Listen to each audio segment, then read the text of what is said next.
Hello students, good morning. कैसे हो मेरे भाई? क्या हाल चाल है आप लोगों का? आई थिंक सब कुछ अच्छा ही होगा।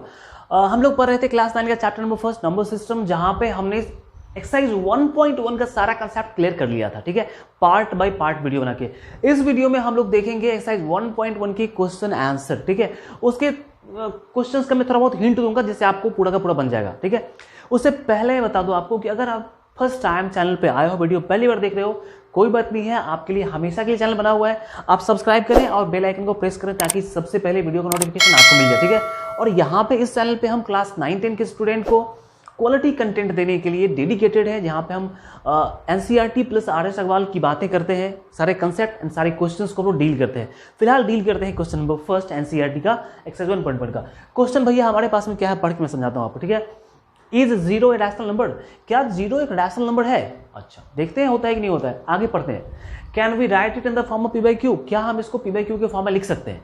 तो भाई मैंने आपको बताया था पहले, ठीक है, कि रैशनल नंबर का फॉर्मेट क्या होता है। देखो, जब भी हम बात करेंगे रैशनल नंबर की, तो मेरे दिमाग में एक ही बात आता है कि रैशनल नंबर क्या फॉर्म होना चाहिए? पी बाई क्यू का फॉर्म होना चाहिए and Q not equal to zero. ये बहुत बड़ी बात है। ठीक है, Q not equal to zero मतलब क्या? पी बाई क्यू मतलब क्या? न्यूमरेटर और ये डिनोमिनेटर, जहां पे पी और क्यू क्या है? इंटीजर्स है। P and Q R integers, चाहे वो पॉजिटिव हो नेगेटिव हो, जीरो कोई मतलब नहीं है, लेकिन क्यू जीरो नहीं होना चाहिए। ओके, तो हम चेक करते हैं कि भाई साहब जो बोल रही बात सही है गलत है, समझे? तो एनसीईआरटी भैया बोले हैं कि जीरो रैशनल नंबर है, मतलब जीरो को हम क्या पी बाई क्यू के फॉर्म में लिख सकते हैं? तो भैया हम यहाँ पे 0/1 तो कर ही सकते हैं ना। कोई दिक्कत है? बताओ, कोई दिक्कत है? क्यों कर सकते हैं? पूछो क्यों कर सकते हैं? क्योंकि रैशनल नंबर ने कहा था कि भाई मेरा डिनोमिनेटर जीरो नहीं होना चाहिए, नहीं तो बात गड़बड़ हो जाएगी। तो यहाँ पे मैंने देखा कि न्यूमरेटर बाय डिनोमिनेटर तो 1 है, और नीचे 1 लगा सकते हैं, फ्रैक्शन में 1 लगा सकते हैं, कोई दिक्कत नहीं है। सो हमारा जो जीरो है ना, वो रैशनल नंबर है। तो हम कह देंगे कि यस, हमारा जो जीरो है वो रैशनल नंबर है। बहुत सारे जो बच्चे बेवकूफ़ होते हैं वो क्या काम करते हैं मैं समझाता हूँ, इसी के साथ एक कंसेप्ट भी देख लो आप। अभी कोई क्या कहता है कि 1/0 क्या ये रैशनल है? ये भी तो पी बाई क्यू का फॉर्म है। तो ये रैशनल नंबर नहीं है। क्यों नहीं है पता है? क्योंकि रैशनल का फॉर्म होता है पी बाई क्यू का, जहाँ पे क्यू जीरो नहीं होना चाहिए, लेकिन पी बाई क्यू में क्यू जीरो हो गया, रैशनल नहीं हुआ। तो कैसा नंबर हो गया यार? ये कोई नंबर ही नहीं है। कुछ लोग क्या कहते हैं, क्या बेवकूफ़ी करते हैं, लिखेंगे कि भैया ये ना इन्फिनिटी होता है। अरे इन्फिनिटी का साइन नहीं है भाई मेरे, वो इन्फिनिटी नहीं है, वो अनडिफाइंड है।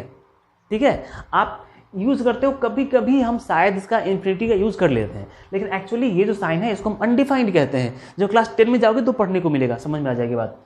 तो हम लोग इसको कहते हैं अनडिफाइंड। ठीक है, तो आज के बाद भूल से भी, ठीक है, कान पकड़ लो कि भैया हम कभी इसको इन्फिनिटी नहीं कहेंगे, तो अनडिफाइंड है, हम गलती पढ़ रहे थे। चलिए यहाँ बात खत्म हो जाती है। क्वेश्चन नंबर 2 देखते हैं क्या कहता है क्वेश्चन नंबर 2। तो भैया क्वेश्चन हमारा है दूसरा नंबर का कि find 6 rational numbers between 3 and 4। 3 और 4 के बीच में 6 रैशनल नंबर चाहिए। तो 3 और 4 के बीच में भाई रैशनल नंबर तो इनफाइनाइट होते हैं। तेरे को पता होगा ना मेरे भाई कि दो नंबर के बीच में, किसी भी दो नंबर के बीच में इनफाइनाइट रैशनल नंबर होता है। ठीक है, याद करना। 6 ही निकालने के, निकाले कैसे? निकालने तो आता नहीं है। बुक में जो लिखा है ना वो मेरे को पता अच्छा नहीं लगता है। ठीक है, कि क्या सब मतलब बार बार वो बुक का कंसेप्ट है कि दोनों को ऐड करो बाई 2 करो, फिर ऐड करो फिर बाई 2 करो। कैलकुलेशन को डिफिकल्ट क्यों बनाए हम? ठीक है, कुछ अच्छा काम करते हैं। ठीक है, तो अच्छा काम में हम क्या करेंगे? सॉल्यूशन बनाएंगे। सॉल्यूशन में मेरे भाई 3 and 4 है। इसके लिए ना, इसमें तो 2 ही क्वेश्चन है, वो मैं बता दूंगा आपको, लेकिन एनसीईआरटी के अलावा और भी बहुत सारे क्वेश्चन है आर.एस. अग्रवाल में ऐसे वाले क्वेश्चन का, जिसके लिए मैं एक स्पेशल वीडियो बनाऊंगा, जरूर देखना। ठीक है, मिस नहीं करना, क्योंकि यार ये 2-3 क्वेश्चन से ना प्रैक्टिस करने से जिंदगी नहीं जाने वाली है। मैं अभी बता देता हूँ। ठीक है, एनसीईआरटी पढ़ के ना सिर्फ तुम एग्जाम पास कर लोगे, लाइफ में कुछ कर नहीं पाओगे, ये समझ लो बात को। कुछ करना है, तुम जानते हो ना भाई मेरे कि लगभग 1 लाख स्टूडेंट अगर आईआईटी के एग्जाम बैठते हैं ना, तो वहां पर सिर्फ 5 स्टूडेंट पास करता है। क्यों 5 पास करता है?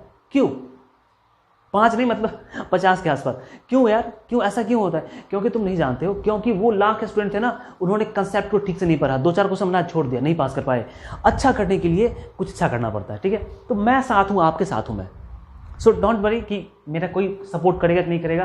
ओके, क्वेश्चन देखते हैं। रैशनल नंबर निकालने के लिए कह रहा है। ठीक है, तो रैशनल बटा पी बाई क्यू के फॉर्म में होता है। A P by cube form है ही नहीं, क्या करें, कुछ जुगाड़ लगाना पड़ेगा। देसी जुगाड़ लगाते हैं, यहाँ पे हम 3/1 कर लेते हैं एंड 4/1 कर लेते हैं। अभी तो रैशनल तो बन गया, अभी तो रैशनल बन गया, यह भी रैशनल ही था लेकिन पी बाई क्यू के फॉर्म में नहीं था, हमने रैशनल कर लिया, ठीक है।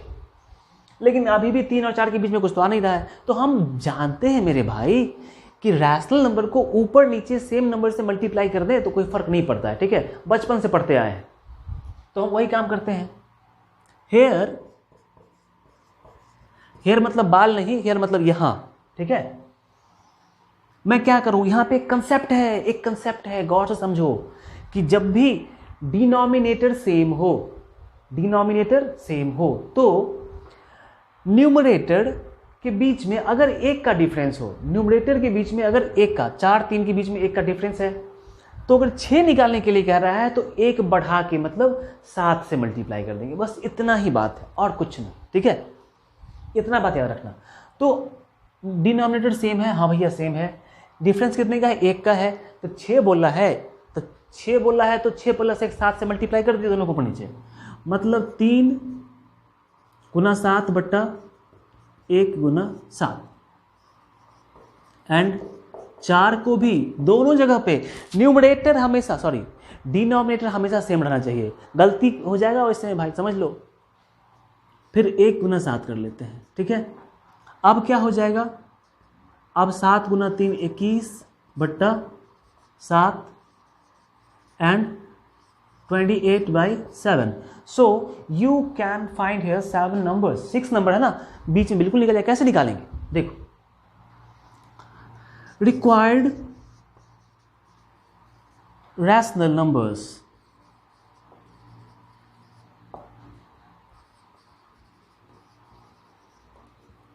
राइटिंग मेरी बहुत अच्छी नहीं है लेकिन आपको लगता है कि आपकी राइटिंग इससे अच्छी है तो एक बार अपना चेक कर लो, ठीक है। चलिए 21/7, 21 के बाद क्या होता है, 22 होता है, 22/7। आपको पाई का याद आ गया होगा नहीं कि पाई का वैल्यू 22/7 होता है, लेकिन यहाँ पे वो नहीं लिखना है। फिर 23/7, 24/7, 25/7 और 26/7। सो वी हैव 5 हुआ भाई, अच्छा 27 छूटा हुआ है, लो 7 नंबर निकल गया, यही तो निकालना था। देखा आपने, एक अगला क्वेश्चन है ना, उसमें भी देखते हैं, उसमें भी क्वेश्चन ऐसा ही है लेकिन वहाँ पे फ्रैक्शन दिया हुआ है। ये क्वेश्चन आई थिंक भैया तुमको समझ में आ गया होगा, ठीक है। चलो अगर वीडियो देखने में अच्छा लग रहा हो, मेरी बात को आप समझ पा रहे हो तो मुझे ना बस आप बता देना कमेंट करके कि हाँ भाई आपने जो पढ़ाया मैं समझा, ठीक है, ताकि मैं चाहता हूँ कि मैं जो कुछ सिखाना चाहता हूँ आपको वो आप तक पहुँच जाए सही सलामत, बीच में कुछ गड़बड़ी नहीं हो। ओके, क्वेश्चन नंबर देखते हैं अब 3। तो क्वेश्चन नंबर भाई हमारा 3 रेडी है, ठीक है, लेकिन यहाँ पे 2 ही लिखा हुआ है, इसको हम 3 कर देते हैं अभी तुरंत, ठीक है। ये लीजिए 3 हो गया, अब खुश हो। ओके, क्वेश्चन पढ़ लो जरा सा। Find 5 rational numbers between 3/5 and 4/5। यहाँ पे उन्होंने थोड़ा सा हमको खुश कर दिया। क्या खुश किया कि पहले 3 और 4 था, अभी 3/5 4/5, मतलब रैशनल बना के ही उन्होंने दिया है, ठीक है। ओके, कोई बात नहीं, सोल्यूशन में बात करते हैं। क्या है भैया मेरे पास में 3/5 एंड 4/5। अच्छा, बहुत अच्छी बात। अब हम क्या करते हैं, देखते हैं कि 3 और 4 के बीच में फिर कुछ नहीं आता है। अरे भैया डिनोमिनेटर कैसा है, तो डिनोमिनेटर तो सेम ही है, यहाँ भी 5 है यहाँ भी 5, दोनों सेम है। तो जब डिनोमिनेटर, जब भी हम ये काम करने वाले हैं, जब भी नंबर लिखेंगे ना, वहाँ पे चेक करना पड़ेगा कि डिनोमिनेटर सेम है कि नहीं है। नहीं है तो सेम बनाना पड़ेगा, तो सेम यहाँ पे है ही। एनसीईआरटी हमारा काम आसान कर देता है, लेकिन ये काम गलत है भाई। जब तक हम मुश्किल काम नहीं करेंगे तब तक हमारे हौसले उतने मजबूत नहीं हो पाएंगे। तो हौसले को मजबूत करना है ना, तो कुछ डेयरिंग काम करना है। फिलहाल यहाँ पे कायरो वाला काम कर लेते हैं, सब कुछ तो किया ही हुआ है। तो भाई हमने कहा जब डिनोमिनेटर सेम है तो न्यूमरेटर को चेक करो कितने का डिफरेंस आ रहा है। 3 और 4 के बीच में 1 का डिफरेंस है। तो जब 1 का डिफरेंस हो और 5 निकालने के लिए कहे तो 5 + 1 6 से मल्टीप्लाई करना है ऊपर नीचे। ओके, सो मार्कर का इंक धोखा देता है बीच में, समझा, भरते हैं खत्म हो जाता है। कहाँ है भैया, ठीक है। चलो देखिए 3/5 कितना से मल्टीप्लाई करें, अभी कहे थे कि 5 कह रहा है और डिफरेंस 3 4 के बीच में 1 है तो 6 से मल्टीप्लाई करना है। 6 से मल्टीप्लाई कर देते हैं, 6 एंड यहाँ भी 6 एंड 4/5, यहाँ भी 6 से मल्टीप्लाई करना, यहाँ भी 6 से मल्टीप्लाई करना and after that what is happening here, 6 Guna 3 and 5 6 30 and 4 6 24, 5 6 30। अब कोई बेवकूफ़ लड़का उठेगा, ठीक है, अगर सर काट दीजिए ना इसको, काटने दीजिए, अरे गधा काटेगा तो फिर यही आ जाएगा। काटना होता तो काहे गुना करते 6 से, तुम उठेगा 6 से काटेगा, काट के फिर यही आ जाएगा, जैसे को तैसा। काटना नहीं है, ठीक है, काटने का बहुत शौक है तो आगे काटना, आगे बहुत ऊंचा काटने वाला। ओके, अब देखो 18/30 और 24/30 के बीच में कौन कौन से आएंगे, रिक्वायर्ड रैशनल नंबर्स।